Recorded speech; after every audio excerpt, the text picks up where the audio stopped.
I was earlier working in Bangladesh, and when I came back, I moved to a role in India, which was a newly created role, Chief Transformation Officer. So I was supposed to bring about business transformation. Now, of course, the operative word here is change, right? I mean, I think that's the core to the business transformation. And what the book says is, it's not change that people resist. It's the loss that comes with the change that people resist, right? And I think that's a fundamental insight out there, which is that, usually all of us like to do what we are doing because we get a sense of power, sense of authority, sense of stature, and a whole bunch of things that come with it, right? So what Ronald and Marty say, the loss that comes as a consequence of the change is what people fear and is what people resist, right? So how do you, if you can address that sense of loss, you can bring about the change more easily.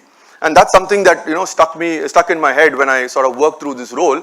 And what we did was, the first thing we did was to go and talk to people in a more effective manner and more importantly, in a timely manner, to tell them that, look, this agenda that we have is a growth agenda. It's not about cost cutting. It's not about making people redundant. It's about how can we grow the business and what can we do differently to grow the business.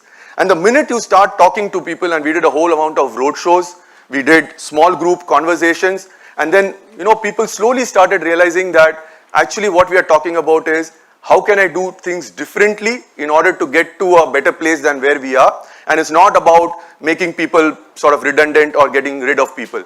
And that brought about a fundamental change in the way people embrace change. So that was a interesting way in which we managed to do that, and that I think is a key learning from this one.